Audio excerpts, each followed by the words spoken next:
विवाह में इतना दहेज दिया कि पूछो मत।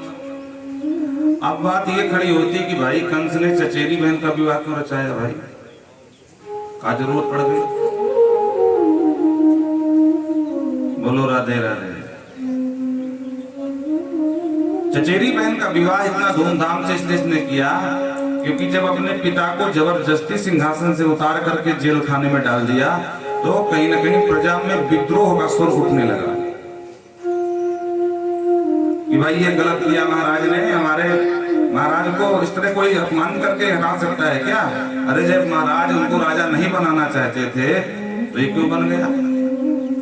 और आज नहीं तो कल बेटा तो एक ही है, दूसरा सबसे बड़ा यही है। वैसे तो कंस 8 भाई थे तो कल बना देते, या अगर राजा की इच्छा नहीं है, योग्य बेटा नहीं है ज्येष्ठ तो लघु को बनाया जाता है। बोलो राधे राधे। आप कहोगे महाराज ऐसा कहाँ उदाहरण कि लघु राजा बन गया। लघु माने छोटा, बेटा बड़ा ही राजा बनता है। राम जी को देख लो बड़े हैं, भरत जी तो चाहे राजा बने ही नहीं, वो तो भैया के कहने से ही नंदीग्राम में बाहर रहते रहे। तो छोटा कोई बना है क्या। बोले हाँ। कौन बना महाराज। बोले महाभारत उठा के पढ़ लो, महाभारत सब जानते हैं। पांडु छोटे थे, धृतराष्ट्र बड़े थे, लेकिन वो योग्य नहीं थे क्योंकि दृष्टिवादी थी। तो जब तक पांडु जीवित रहे तो पांडु ही राजगद्दी शासन चलाए। पांडु के न रहने पर मजबूरी हो गई, भाई अब कौन बने राजा। तो धृतराष्ट्र को बिठा दिया क्योंकि उनको रोग हो गया था, तो जंगल में निवास करना था। तो बोले भैया मेरी अनुपस्थिति में आप भी संभालना। अब कुछ दिन बाबा राजा क्या बन गए, बाद में लोभ इतना बढ़ गया कि बेटे को राजकुमार बनाने सोचने लगे। तो यही समस्या आगे चल करके महाभारत को जन्म दे दिया। बोलो राधे राधे। तो शास्त्रों में प्रमाण मिलते हैं। थोड़ा इको ज्यादा ना कम करो हल्का सा। तो प्रजा ने कहा भाई कुछ भी हो महाराज ने गलत किया है। बहुत इको है, कम करो उसको, और हम इसका विद्रोह करेंगे।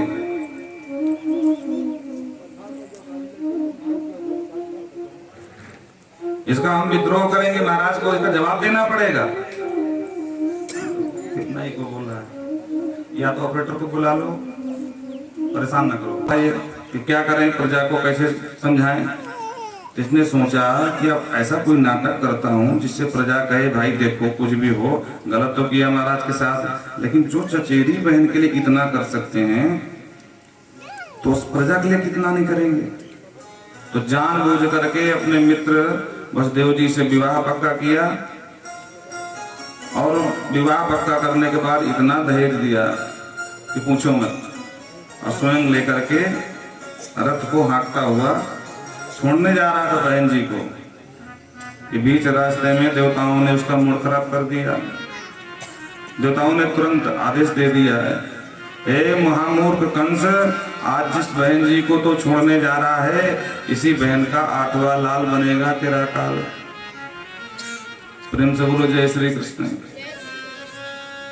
और जो इसने सुना कि 8वां लाल बहन जी का मेरा बनेगा काल, तो तुरंत तलवार निकाल करके और बहन जी को मारने के लिए खड्ग पाणी कचे गृहीत, हाथ में खड्ग लेकर के कच माने बाल पकड़ करके नीचे बहन जी को पटक दिया। और जो तलवार चलाने को चाहा तो वसुदेव जी ने हाथ पकड़ करके रोक लिया।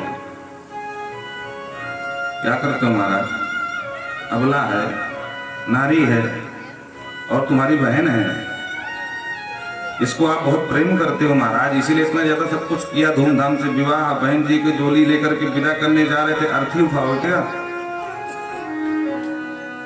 अरे तो कंस कहता है तो क्या करूं, मित्र देखा नहीं आकाशवाणी ने क्या इशारा किया है, तो क्या जानबूझकर अपने पैर में कुल्हाड़ी मान लूं। अरे मेरे शत्रु को जन्म देने वाली है ये, इसलिए इसको मारने में ही भलाई है। वसुदेव जी ने खूब समझाया। देखो यहां पर वसुदेव जी ने पतिव्रत का धर्म निभाया है। पति का क्या कर्तव्य है कि एन एन प्रकारेण भरण पोषण तो करे ही करे पत्नी का, पर उसकी सुरक्षा भी करे। तो बड़े प्यार से समझाया, श्लाघनीय गुण सुरेर भवान भोज यशस्करः सा कथम भगनीम हन्या स्त्रियः मुदवाह पर्वणि। बोलो राधे राधे। अरे महाराज, विवाह की जो मांग में सिंदूर पड़ा है ना, अभी वो भी धुला नहीं है, और बहन जी को अभी राम नाम सत्य करने में पड़ेगा। भोज यशस्करः, आप भोज यशस्कर हैं, भोज राज हैं, आपका त्रैलोक में यश फैलेगा, और अगर आपने मार दिया तो अपयश भी फैलेगा। तो भगनी न हन्या, बहन है मारो मत, तो क्या करूं तू ही बता दे भाई। तो देव जी कहते हैं मेरे पास इसका तोड़ है। अच्छा क्या तोड़ है? बोले तोड़ ये है कि खतरा आपको बहन जी से तो है नहीं। बोले हाँ खतरा बहन जी से तो नहीं है, पर बहन के बेटे से तो है। तो बोले बेटा जब होगा 8वां तब होगा। बोले नहीं भैया मैं रिस्क नहीं ले सकता हूँ, तेरा क्या भरोसा। बोले सरकार मैं आपको विश्वास देता हूँ 8वां लाल मैं तुम्हारे हवाले कर दूंगा। बोले नहीं मैं नहीं मानता हूँ। वसुदेव जी ने खूब समझाया, मित्रता तो थी पहले से, मित्र ही थे।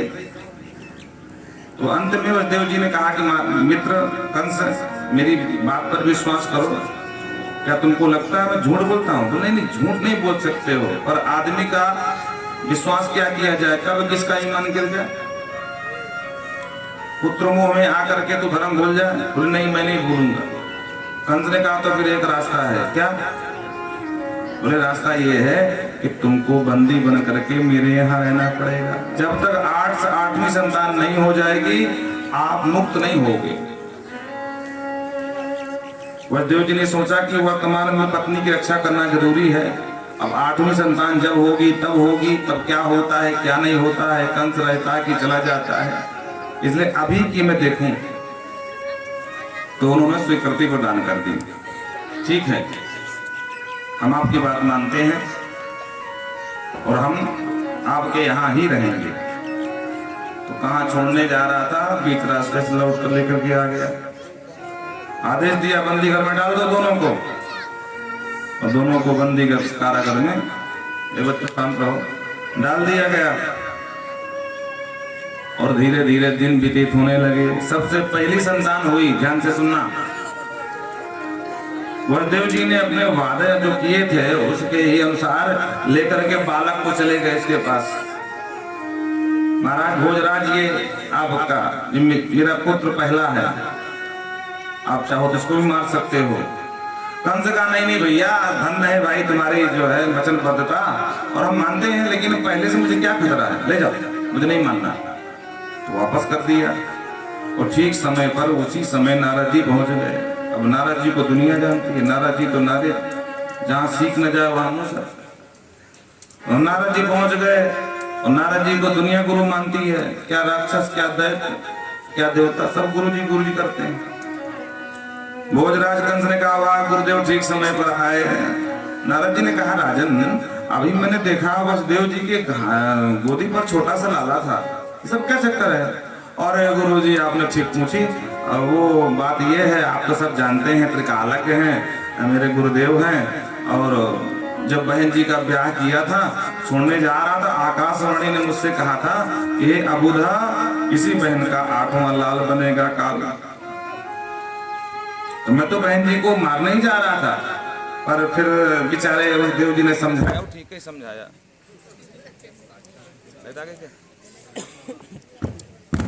पर ही करने जा रहा था तो देव जी ने कहा था कि भाई हम तुमको पुत्र दे देंगे 8वां। हमने कहा ठीक है तुम लेकिन बंदी रहोगे। बोले हाँ ठीक है। तो बंदी रहते हैं पति पत्नी दोनों। और पहली संतान हुई तो आया था बेचारा कि अगर चाहो तो आप इसको भी मार सकते हो। मैंने कहा इससे मुझे क्या खतरा। बोलो राधे राधे। तो मैंने वापस कर दिया। नारद जी के हाथ में एक पुष्प था जो भाजपा का चुनाव चिन्ह है, समझ लो, कमल। बोलो राधे राधे। तो भाजपा का चुनाव चिन्ह दिखाते हुए बोलते हैं राजन जरा ये बताओ कि एक पंखुड़ी को पकड़ लिया, बोले ये बताओ कि इसमें 8वीं पंखुड़ी कौन सी है? तो कंस ने गिना, गुरुजी ये आप एक मानते हैं? बोले हाँ, 1 2 3 4 5 6 7 8। गुरुजी ये, अच्छा आप जिसको बताया 8वीं, गुरुजी उसको पकड़ लिया। चलो राजन अगर मान लो ये पहली है तो फिर 8वीं कौन होगी? तो फिर गिना 1 2, गुरुजी वही जिसको पहली आपने बनाया था। बोले अरे बावरे, ये देवताओं का कोई भरोसा ना है, ये पहली को भी 8वीं बना सकते हैं, 8वीं को भी पहली बना सकते हैं, इसलिए बुद्धू मत बन। अरे गुरुजी वाह, गुरुदेव मानना पड़ेगा भाई, आपने क्या युक्ति बताई है। अरे बुलाओ बुलाओ बुलाओ यशदेव को बुलाओ भाई, सब गड़बड़ कर रहा है। तो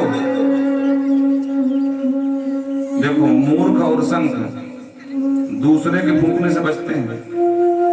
हाँ, नारद जी ने कंस को फूंक दिया, कंस बचने लगा।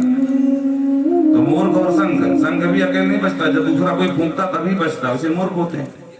नारद जी ने फूंका कान, तो कंस बचने लगा और निरपराध बालक की हत्या कर दिया। भगवान तो यही चाहते हैं कि ये हत्या करे, तब तो इसका पाप बढ़ेगा, भी हमारा अवतार होगा। क्योंकि जब तक धराधाम में पाप नहीं बढ़ता, भगवान कहते हैं हमारी आवश्यकता ही क्या है। इसलिए जब जब होई धर्म के हानि, बाढ़े असुर अधम अभिमानी, तब तब प्रभु धर्म विविध शरीरा, हरहि कृपा निधि सज्जन पीरा।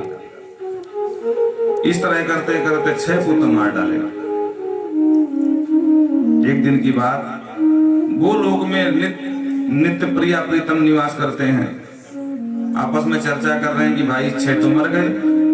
आकाशवाणी ने वचन भी दिया है मृत्युलोक वासियों को, कंस का शत्रु आएगा, अब हमको ही जाना है।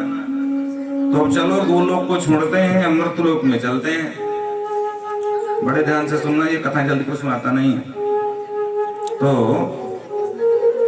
आपस में चर्चा कर रहे थे, तो श्री किशोरी जी का लालित पालित शुभ तोता उन्हीं के पास था पालतू। तो तोते ने सुना, बोले माता जी आप कहीं जाने की बात कर रही हैं? किशोरी जी ने कहा हाँ जाना तो है। बोले कहाँ? बोले लीला करनी है, समय आ गया है, तो मृत्युलोक में जाएंगे। तोता बोला वाह माता जी, हमको छोड़ के निकल जाओगे, हम क्या करेंगे? बोले तुम आराम से रहना, यहाँ सेवक हैं, अनुचर हैं, सब तुम्हारी सेवा। बोले ना माता जी, आपके बगैर तो हम न रह पाएंगे। तो माता जी ने कहा बेटा हम तो वहां लीला करेंगे, तुम क्या करोगे? बोले माता जी आप लीला करोगे, मैं आपके लीलाओं का गान करूंगा। अच्छा तो ठीक है भैया। जब नहीं माना तो भगवान के आदेश से सबसे पहले तोता राम जी को भेजा। व्यास जी की पत्नी बिटिका उनके गर्भ में, और उन्हीं के गर्भ से 12 वर्ष के बाद श्री सुखदेव प्रभु का अवतार हुआ, वही आकर के इन लीलाओं का गान किए जो परीक्षित को सुनाया। बोल सुखदेव भगवान की जय। भगवान ने ब्रह्मा जी को बुलाया, ब्रह्मा जी हमारे अवतार लेने का समय है, जाओ सब देवताओं से कह दो कि जाकर के मेरा अवतार होने वाला है। जनिष्यते तत्क्रियार्थम संभवंत सुरस्त्रियः। मेरे जो देवता लोग हैं वो जाकर के अपनी अपनी स्त्रियों के साथ ब्रज प्रदेश में जन्म लेना शुरू कर दें। क्यों भाई ये कैसा है? अरे बोले सीधी सी बात है, जब बड़ा कोई अधिकारी आता है तो छोटे अधिकारी पहले पहुंच जाते हैं। मान लो प्रधानमंत्री जी को आना होगा तो DGI PGI जितने होंगे सब पहले आकर घेरा डाल लेते हैं। हाँ, कमिश्नर साहब, PM साहब को आना है, PM साहब को आना है, फटाफट रोड चमाचम रात में एकदम पूरा गांव का गांव बदल देते हैं। इसीलिए सारे देवताओं का आदेश मिल गया, जाओ मथुरा भगवान यत्र नित्यम सन्निहितो हरि। भगवान मथुरा मंडल में जन्म लेने वाले हैं, सब देवता जाएं अपना अपना जो दायित्व है संभालें। तो कोई श्रीधामा बना, कोई मधुमंगल बना, कोई लीलावती, कोई कलावती, जो ये सब जो उनकी सखिया थी, ये सब बन करके अलग अलग जन्म ले लिए। भगवान ने एक दिन एकांत पा करके अपनी योग माया जी को बुलाया और उनसे कहा देवी जी हमारा एक काम कर दो। जी प्रभु बताएं क्या काम करना है? तो समझाया, गच्छि देवी भज्रम ते ब्रजम गोपीन्द्र गोलकम। देवी आपको ब्रज में जाना है। अच्छा क्या करना है? देवक्याम जठरे गर्भ शेषाख्यम धाम मामकम। देवाक्याम जठरे गर्भ शेषाख्यम, देवकी के गर्भ में 7वें रूप में शेष भगवान को मैंने भेजता है। मामकम मैंने भेजा, क्या करें हैं? मैंने भेजा है। अच्छा सरकार, फिर क्या करना है? तो बोले कि रोहिण्याम उदरे निसंशयः, उसको निकाल करके रोहिणी के गर्भ में स्थापित कर दो। ठीक, और फिर अब बोले तुम एक काम करना, नंद पत्न्याम भविष्यति तुम यशोदायाम, और तुमको जन्म लेना है नंद पत्नी यशोदा के गर्भ से। जी प्रभु, उसके बाद हम आएंगे 8वां बन करके। पर देवी जी हम रात में काऊ को कानो कान खबर ना होगी, हम भाग के चले आएंगे गोकुल, और तुमको हमारे पिताजी वसुदेव जी लेकर के मथुरा जाएंगे। उसके बाद जब कंस तुमको मारना चाहे तुम देवी जी तुम उड़ जाना, और उसके बाद देखो तुम्हारी किन किन नामों से पूजा होती है। शारदा मैया, दुर्गा मैया, भद्रकाली, विजया, वैष्णवी, कुमुदा, चंडिका, माधवी, कन्नका, माया, नारायणी, न जाने कितने तुम्हारे नाम हो जाएंगे देवी जी। छोटा सा काम करोगे तो बहुत सारे नाम मिल जाएंगे और खूब तुम्हारी पूजा होगी। प्रेम से बोलो भवानी मैया की जय। योग माया ने कहा सरकार जो आदेश, योग माया आई 7वें गर्भ के रूप में शेष भगवान पहले से थे देवकी के, तो उसको निकाल करके रोहिणी के गर्भ में डाला और खुद नंद पत्नी यशोदा के गर्भ से जन्म लिया। पर नंद बाबा कहते हैं, सुखदेव बाबा कहते हैं, राजन जन्म हो गया योग माया का, लेकिन दृष्टांते कुक्षिगतः परम पुंसा नंसेन साक्षात भगवान भवायना। निद्रा की वजह से यशोदा जी को मालूम नहीं पड़ा कि बेटा भैया की बेटी। बोलो राधे राधे। भगवान जो करना चाहे सो सही कराते हैं, उनको नहीं मालूम पड़ा। माम भूत भयम भोज पतेर ममुर से है, और बिटिया ने जन्म ले लिया। नींद आ रही था, लग तो रहा है। बोलो राधे राधे। तो यशोदा जी को मालूम ही नहीं पड़ा। और इधर भगवान 8वें रूप में आए, कल आप सुन चुके हैं। भादव का महीना है, कृष्ण पक्ष है, अष्टमी तिथि है, रोहिणी नक्षत्र है, बुधवार का दिन है, रात्रि ठीक 12 बजे भगवान का प्रादुर्भाव हुआ। भगवान ने सबको समझाया, दोनों माता पिता को, कि मुझे लेकर कभी पहुंचा दो, बाद में इकट्ठा आऊंगा तब काम करूंगा आपका। वसुदेव जी लेकर के चल दिए। जैसे चल दिए तो महाराज जो सारे बंधन खुल गए, पहरेदार मार खराटा सो गए, और चुपचाप लेकर के गोकुल पहुंचे। गोकुल से लाला को लिटा दिया, लाली को लेकर के आए, और जैसे ही लाली को लेकर आए वैसे बंधन बन गए, सब ताला बन गए, सबरे द्वार पार खुल गए। कन्या ने गला फाड़ के रोना प्रारंभ कर दिया महाराज। अब देखो इस कथा से एक इशारा ये भी है कि जब वसुदेव जी पहले लेकर के गए भगवान को, तो सारे बंधन खुल गए, ताला भी खुल गए, पहरेदार भी सो गए। लेकिन जैसे ही योग माया को लाए तो फिर बंधन में बंधना पड़ा। इशारा क्या है? इशारा साफ है, जब श्री हरि सरवर होते हैं ना, तब सारे बंधन खुल जाते हैं, और जहां माया को लादा तो सारे बंधन पड़ जाते हैं। ये खेल है। प्रेम से बोलो राधे राधे। लेकर के जैसे गला फाड़ के रोई कन्या, सबरे पहरेदार जगह, भाग भाग भाग भाग, जल्दी बता महाराज को कि हो गए। अब ले करके महाराज, और रात में कंस को नींद नहीं आ रही थी क्योंकि 8वां होने वाला था। बोलो राधे राधे। मृत्यु काल आने पर आप लोग विचार करो, या आपको कोई डॉक्टर कहते हैं कि भाई 3 दिन के मेहमान हो, उसके बाद नींद कैसे पड़ती जरा बताना। मृत्यु काल आने पर नींद नहीं आती है। रात में सोता तो है, हल्की झपकी लेता है, लेकिन भूतों का आलिंगन कर रहा है, भूत प्रेत। और ये सब अशुभ हैं। अगर बार बार भूत प्रेतों का आलिंगन कर रहे हो तो मान लेना कि बस राम नाम जल्दी। बोलो राधे राधे। अब ये नहीं कि कथा सुन के जाओ, रात में भूत प्रेत देखो काल घबरा जाओ, ये भी ना करना है। 5 प्रकार के स्वप्न होते हैं। शिव पुराण में स्पष्ट इसका एक पूरा 5 अध्याय है स्वप्न के ऊपर, किस स्वप्न का क्या फल होता है अलग अलग दिया। तो जो दृश्यमान है, जो कुछ हम देखते हैं वो भी दिखता है पर वो सही नहीं होता है, और जो कुछ विचार करते हैं वो भी दिखता है स्वप्न में, वो भी सही नहीं होता है। कभी कभी ऐसा होता है कि मलमूत्र की वजह से आपको स्वप्न आएंगे, वो भी सही नहीं होते हैं। बोलो राधे राधे।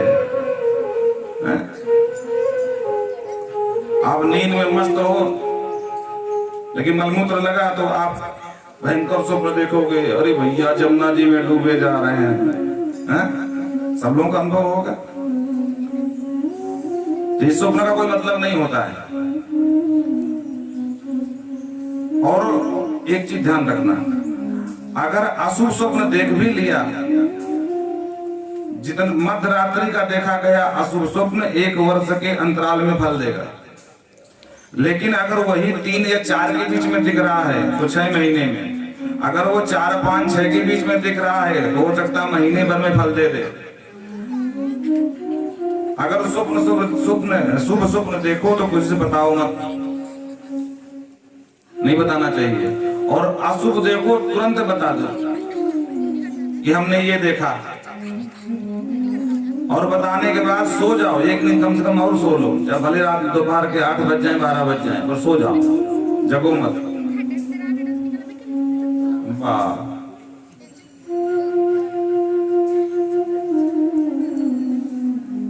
तो कंस रात्रि में भूत प्रेतों से आलिंगन कर रहा, उनको लिपटा रहा, तुरंत नींद पूरी। अरे मैंने क्या देखा, मैंने भूत देखा, भूत देखा, भूत देखा। अरे ये सब अशुभ समाचार हैं। साथ वाले कह रहे महाराज भूत की क्या पिशाच जो आपसे सामना कर ले, आप तो फालतू में डर रहे हैं। आपका तो यश तीनों लोग गाते हैं सरकार, आप फालतू में सोचते हैं, ज्यादा सोच रहे हैं। फिर झपकी लेता है तो क्या देखता है कि गधे के ऊपर बैठ करके दक्षिण दिशा को जा रहा है। फिर नींद खुलती है, अरे मैंने क्या देखा, मैंने गधे के ऊपर बैठा देखा, गधे के ऊपर। साथ वाले लगे जो नौकर, वो कह रहे अरे महाराज आप ज्यादा सोच रहे हैं। स्थिति ये बन गई है कंस की कि काला काला अगर पानी भी मांगता है, काली परछाई से डर जाता है। बोलो राधे राधे। और जैसे ही समाचार मिला कि है होगा होगा होगा, तो कंस तुरंत लेकर के तलवार ताम झाम पूरी सेना दौड़ गया। अरे पकड़ो पकड़ो, लाओ जल्दी लाओ, जल्दी लाओ, वसुदेव जल्दी लाओ। वसुदेव जी के हाथ में कन्या रो रही थी, तुरंत हाथ में लिया, जब ध्यान से देखा बोले अरे वसुदेव ये क्या है, ये तो बेटी है। वसुदेव जी ने कहा जो हुआ वही तो बताएंगे, दूसरी कहां से लाए, हम तो जेल में बंद है। बोले हाँ बात तो सही, लेकिन ये हुआ कैसे। कंस ने कहा मान गया भाई, मनुष्य ही झूठ नहीं बोलते, देवता भी झूठ बोलते हैं। इन्होंने कहा था 8वां बनेगा काल, इसका लाल, यहाँ तो लाली है। एक मंत्री ने कहा सरकार धोखा मत खाना, ये देवताओं की चाल है। देवताओं ने सोचा कि आकाशवाणी ने तुमको सावधान कर दिया है और तुम छोड़ोगे नहीं, तो लाल की जगह में लाली को भेज दिया ताकि तुम बुद्धू बन जाओ, लाली को ना मारो। हो सकता है लाली का लाल तुमको मारे। क्या भरोसा देवताओं का, ये सब उल्टा सीधा बताते रहते हैं, आप तो चूको मत। बोले हाँ ये तुमने ठीक कहा भाई। और तुरंत बलात् ले लिया, बलपूर्वक खींच लिया कन्या को, और जो पटकना चाहा किम मया हतया मंद जाता खलु तमांतकम, तब आंतकम तेरा अंत आ गया है कल, मुझे क्यों मार रहा है, तेरा मारने वाला पैदा हो गया। अष्टभुजी करके वो मैया उड़ गई। बोल भद्रकाली मैया की जय। और कंस के होश उड़ गए, आंखें फटी की फटी रह गई, आसमान को देख रहा, बहन जी किसको पैदा होगा। बोले सुन, पूरी जन्म पत्नी लिए ना घूमू मैं, जाकर के पता कर ले, राजा है ना तू ब्रज का, ब्रज प्रदेश का, मथुरा का। मैं ना बताने वाली, इतना बता दिया इतना काफी है। अब कंस के महाराज होश उड़ गए, काटो तो चीना। वो चक्का सा देख रहा देवी मैया को, देवी मैया अपना उड़ करके वहां से आई और जाकर के विंध्याचल पर्वत पर निवास पाई। बोल विंध्यवासिनी मैया की जय हो। अब माता जी तो उड़ गई, कंस के होश उड़ गए। कंस ने कहा भाई ये तो हमने हमारा पूरा किया कराया प्लान चौपट कर दिया देवताओं ने। वो तो बोलो जन्म देने को बोला यहाँ और कहीं दे दिया, अब बोलो किस घर में दिया, क्या किया जाए। तो बड़ा वो समस्या हो गई। देव की देव बगल में खड़े हैं, हाथ जोड़ करके पहली बार कहता है अब देखो इतना बड़ा ज्ञान दे रहा है, बहन बुरा मत मानना, और मैं जानता हूँ तेरे 6 पुत्रों को मैंने मारा है, मैं तेरा बड़ा भाई हूँ, और बहन क्या करूँ, यहाँ जो आया उसका मरण होना ही होना। बहन तू सोच मत कर, तेरे 6 पुत्र मर गए, तुमको मरना ही था। मुझे क्या पता कि देवता भी झूठ बोलते हैं, नहीं मैं क्यों मारता, लेकिन अब क्या हो सकता है बहन, मैं तुझसे क्षमा मांगता हूँ। और दोनों को मुक्त कर दिया, वसुदेव जी को और देवकी को, दोनों को बंधन मुक्त कर दिया। जाओ प्रेम से आराम से कुछ दिन रहो। वसुदेव जी ने मन में कहा 10 साल से आराम ही तो कर रहे थे जेल खाने में। बोलो राधे राधे। अब महाराज अटेंडम रात 2:30 बजे मीटिंग बैठ गई। अब जैसा राजा तैसी प्रजा, जिस तरह का राजा होता वैसे उसके अंतर होते हैं। अटेंडम जो है तत्काल में बुलाई हुई मीटिंग में अब विचार होने लगा, सब अपन अपना मत दे रहे हैं। कंस कह रहा भैया अब का हो, मेरा शत्रु तो पैदा हो गया, तुम कुछ नहीं कर पाए। सब बड़े बड़े जो मंत्री तंत्री संतरी भगवंत्री जो भी होते हैं सब बने बैठे थे, आपस में अपना अपना मत दे रहे हैं। एक कह रहे महाराज चिंता की काऊ बात ना है। अच्छा मेरा शत्रु पैदा हो गया, तुझे चिंता काऊ बात ना है, क्या बोले तू? बोले महाराज मैं आपको एक विचार देता हूँ। हाँ बोल, क्या विचार दे रहा है? बोले वो देवी जी ने क्या कहा, तेरा मारने वाला पैदा हो गया। बोले हाँ, अरे तो 84 कोच के व्रत में ही कहीं पैदा हुआ होगा ना। एक काम करते हैं कि कहीं ना कहीं ढूंढते मिल जाएगा। हम सब घर में जाएंगे, सब घर में देखेंगे, जिस घर में छोटा बच्चा होगा अभी हाल का जन्म, पट्ट से समझ जाएंगे, पट्ट से मार देंगे। कंस ने कहा 35-35 फुट की तुम्हारी लंबाई है, 35-35 फुट के लंबे चौड़े तुम राक्षस, और चेहरा तो ऐसा मालूम पड़े जैसे काला तवा। रात्रि के अंधेरे तुम्हारे दांत ही दांत दिखे, कछु दिखे तो ना, तो ऐसे भयानक चेहरे वालों को कोई घर में घुसने दे? क्या बोलता तंत्र? बेचारा चुपचाप बैठ गया। एक बोला महाराज एक उपाय मेरे पास है। बोले क्या उपाय है? मूलम ही विष्णु देवानां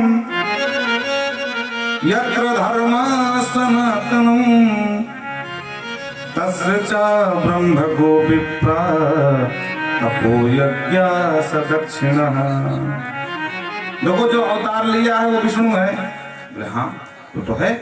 मूलम ही विष्णु देवानाम यत्र धर्म सनातनम, तो कहते हैं संयज्ञ दक्षिणा, जहां यज्ञ होते हैं विष्णु वहीं होता है।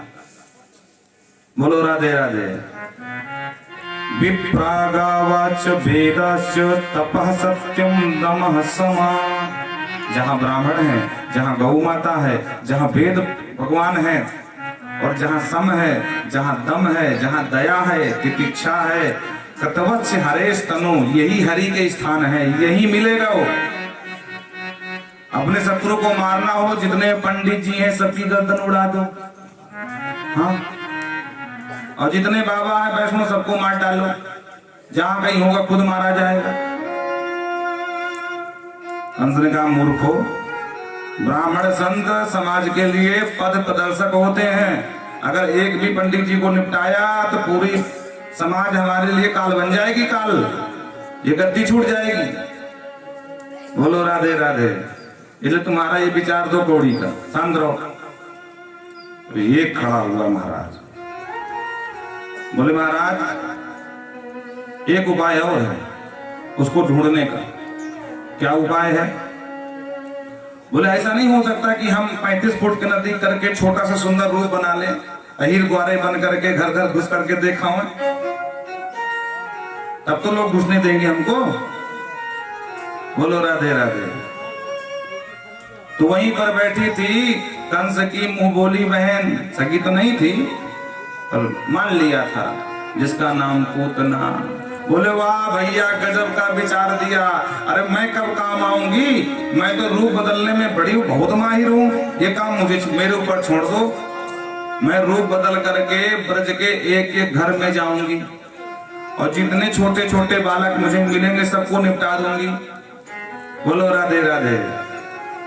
इनमें से जहां कहीं तुम्हारा शत्रु होगा भैया वो अपने आप मारा जाएगा। कंस तुरंत उछल पड़ा, वाह बहन, भाई मानना पड़ेगा ये विचार सबसे उत्तम है।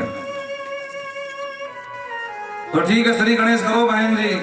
और बहन जी को मिल गया आदेश। बहन जी लेकर के सबको और नगर ग्रामों में जाकर के एक एक घर में जाती हैं, बेच बदल के कोई समझ नहीं पाता कौन है घर वाली है कि बाहर वाली, सुंदर रूप बना करके। और जो बच्चों को पाती है तो मारती है। अब यहाँ के समाचार यही छोड़ो, अब आओ गोकुल में। भक्त वत्सल भगवान की जय। नंद बाबा 90 साल के डोकरा है गो, छोरो छापरो कछु ना भयो। एक दिन ब्राह्मण की मंडली पधारी नंद बाबा के द्वार। नंद बाबा ने खूब उनको सेवा भगत कियो और चकाचक जो है तस्मई छनायो। तस्मई माने रबड़ी, क्योंकि 9 लाख गैया है, दूध दही की कोई कमी ना महाराज। अब यहाँ से ब्रज भाषा प्रारंभ हो जाती है, तो थोड़ी बहुत ब्रज भाषा हमको बोलनी पड़े, क्योंकि कथा ही ब्रज भाषा की है, समझ में तो आती है ना। हाँ तो ठीक है। नंद बाबा ने तस्मई खूब छनाई। जब सबरे ब्राह्मण संत तस्मई छानने के बाद पेट में हाथ घुमाने लगे, बाबा ने कियो प्रणाम महाराज, स्वागत ठीक ठाक रहो कि ना। सबरे संत ब्राह्मण मिलकर के बोले नंद बाबा आज हमको बहुत आनंदित हो रहे हैं भाई आपका ये सुंदर स्वागत देख करके, और हम सबन को इस तरफ से एक ही आशीर्वाद है बाबा, पुत्रवान भव। बोलो राधे राधे। नंद बाबा बोले महाराज गजब कर दियो, जा 90 साल की उम्र में कैसो आशीर्वाद मुंह से निकस गयो। अरे तो तेरे घर में एक भी छोरा छापरो ना। बोले महाराज अभी तक तो ना है, आगे भगवान जाने। अच्छा देख बाबा हम वैष्णव हैं, वैष्णव ने की बात जो निकल जाए मुख से एक बार वो साची सच हो गई रहे। आवाज नहीं देर सवेर लाला तो तेरे तुझे मिले ही मिले। ठीक है महाराज, आप सब उनका आशीर्वाद रहेगा शायद हो जाए। और खूब आशीर्वाद दे करके संत ब्राह्मण तो पधारे गए अपने अपने निज आश्रम उनको।